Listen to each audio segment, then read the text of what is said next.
Cet homme maltraite toujours sa mère, déchirant les cadeaux qu'elle lui offre et la méprisant.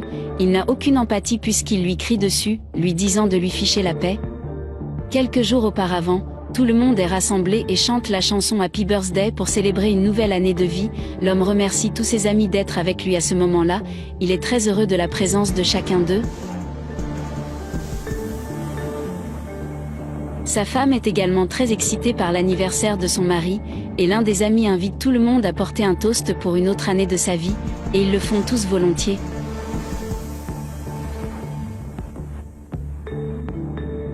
Après le toast, il devient silencieux et très pensif, et cette attitude suscite l'intérêt de sa femme, qui ne tarde pas à demander ce qui lui est arrivé.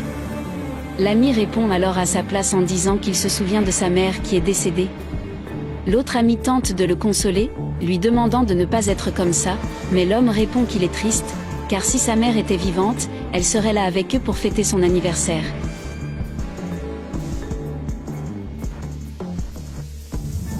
Soudain, quelqu'un frappe à la porte et tous sont surpris, car ils n'ont aucune idée de qui il s'agit. L'un des amis propose d'aller à la porte pour voir qui frappe. Il trouve deux femmes à la porte et les salue. La dame demande le propriétaire de la maison et l'ami lui demande qui elle est. La dame répond qu'elle est sa mère et demande à parler à son fils. Mais l'homme ne comprend pas, car tout ce qu'il sait, c'est que la mère de son ami n'est pas vivante, et il se demande ce qui se passe, mais la dame confirme qu'elle est sa mère. L'homme ne comprend rien, et répète que la mère de son ami est morte, et qu'il entend sa voix depuis l'intérieur de la maison, et demande s'il peut lui parler.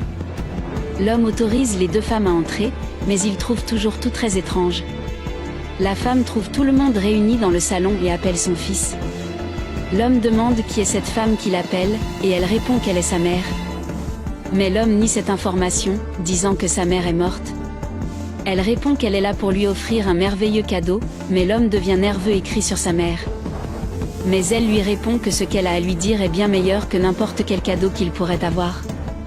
Mais l'homme continue à prétendre que sa mère est déjà décédée, il crie sur la dame et lui demande de quitter sa maison à l'instant, menaçant d'appeler la police. Mais sa femme, fatiguée d'entendre cela, crie à la dame de quitter sa maison.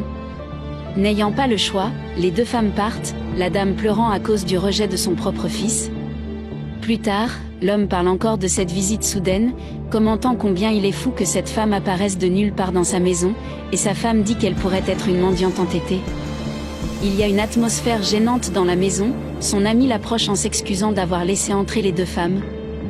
L'autre ami tente d'adoucir l'ambiance en suggérant de casser le gâteau d'anniversaire, et chacun décide de laisser cette histoire derrière lui et de profiter de ce moment, sans se soucier de tout ce qui s'est passé.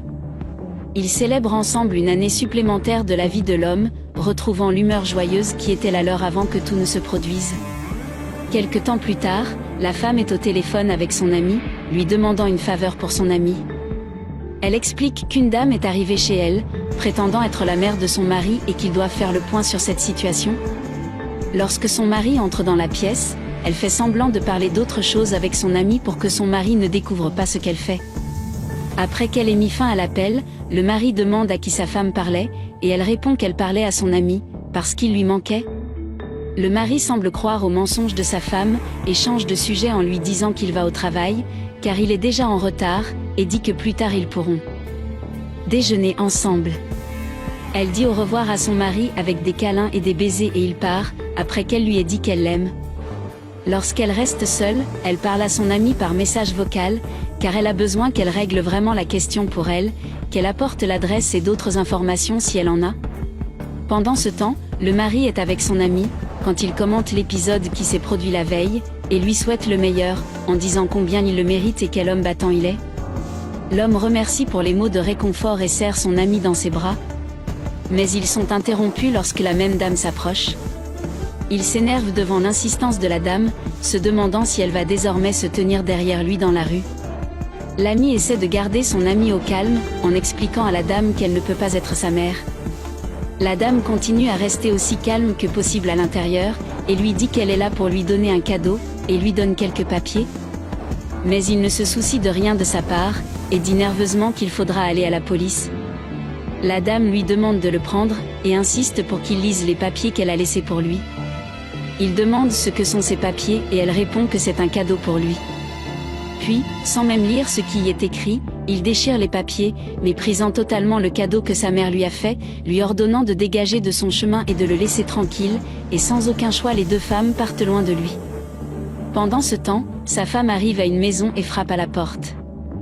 Elle est bientôt assistée par la même femme qui accompagnait la dame qui prétendait être la mère de son mari. Elle demande à connaître la propriétaire de la maison et si elle peut entrer pour lui parler, et obtient une réponse positive de la femme. Une fois à l'intérieur de la maison, elle lui dit qu'elle est la femme du fils de la dame, et la femme lui répond qu'elle sait déjà qui elle est. La femme demande si sa belle-mère est à la maison, mais reçoit une réponse négative. Elle demande si c'est la maison de sa belle-mère, et la femme répond que oui. La femme veut alors savoir d'où vient l'argent que possède sa belle-mère, découvrant bientôt qu'elle a une très grande fortune, de nombreux terrains à son nom, la maison et a même une entreprise. Puis la femme dit qu'à cause de sa fortune, elle s'en est prise à son propre fils, car il est son seul héritier et elle est allée le chercher. La femme semble très excitée par cette nouvelle, et dit qu'elle fera ce qui suit. Elle part déjà et la femme n'a même pas besoin de commenter qu'elle était là, mais elle affirme qu'elle reviendra bientôt et remercie pour les clarifications. Quelques heures plus tard, la femme est avec son mari et décide d'aborder le sujet de sa mère. Elle lui dit donc qu'elle a découvert que sa mère est millionnaire. Cette nouvelle fait s'étrangler le mari qui ne pouvait pas imaginer que sa propre mère ait autant d'argent, mais la femme confirme à nouveau qu'elle est millionnaire. Mais l'épouse précise que c'est la raison pour laquelle elle est allée chez lui, parce qu'elle veut tout lui transmettre, qu'elle veut tout laisser à son nom, puisqu'il est le seul héritier. Et elle dit que ce sera des millions de dollars, des entreprises, des actions et des maisons. Cette nouvelle rend l'homme de plus en plus excité, car il s'imagine déjà avoir sa propre entreprise, et que tous deux seront des hommes d'affaires. Tous deux crient de bonheur en apprenant qu'ils vont enfin être riches comme ils l'ont toujours voulu, ils fêtent la nouvelle ensemble. Quelque temps plus tard, l'homme est déjà parti à la recherche de sa mère, qui est très heureuse qu'il soit venu chez elle. Mais ils ne se soucient pas de parler à la dame, ils veulent juste savoir pour l'argent, combien ils recevront et quand ils pourront signer tous les documents. La mère demande s'ils peuvent venir le lendemain, car elle doit récupérer des papiers chez le notaire, et il pourra alors les signer. Elle sait qu'il est son fils unique et elle lui porte un grand amour. Mais l'homme se méfie et se demande pourquoi elle fait cela, puisqu'il n'a pas été un bon fils pour elle. Mais sa femme l'interrompt, disant qu'il doit être son héritier, car il est son seul héritier. Et la dame dit qu'un fils est toujours un fils, qu'il n'y a pas moyen de changer, que c'est son seul fils et qu'elle doit le quitter. Et la femme espère qu'il a compris, car c'est ainsi que cela doit être, et confirme à sa belle-mère qu'ils seront là le lendemain, pour que tout soit finalisé, que le mari signe tout et possède enfin ce qui lui revient de droit. Et la mère commente qu'elle sera très heureuse. Le lendemain, il se prépare déjà à sortir, à rencontrer sa mère et à signer les documents d'héritage. Elle plaisante avec son mari, lui demandant si elle a déjà l'air d'un millionnaire, et il lui répond qu'elle est belle. Et elle dit que non, elle ressemble à un millionnaire, puis elle rit de sa propre blague. Puis elle dit qu'après que son mari ait signé les documents, il devrait s'occuper de sa mère et la placer dans un asile. Le mari pense qu'elle plaisante, mais se rend vite compte que sa femme est très sérieuse dans son projet.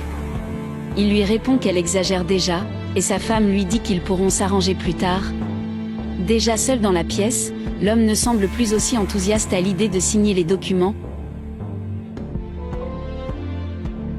et se souvient de toutes les fois où il a maltraité sa propre mère, l'a méprisée et l'a renvoyée, en prétendant qu'il ne la connaissait même pas.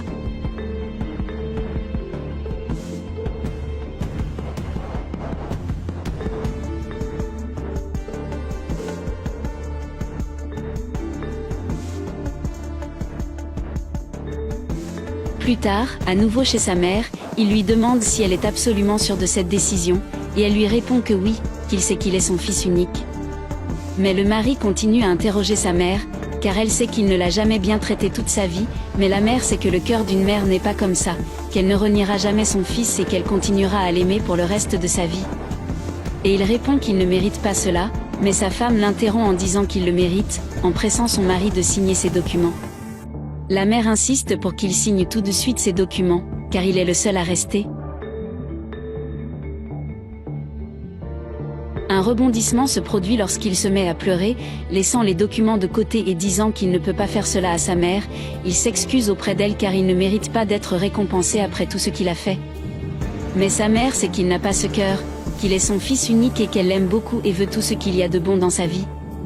Mais le fils continue d'insister sur le fait qu'il ne mérite pas cela, et que celle qui le mérite est la femme qui a pris soin d'elle toute sa vie. La femme part en colère, mais il l'ignore totalement.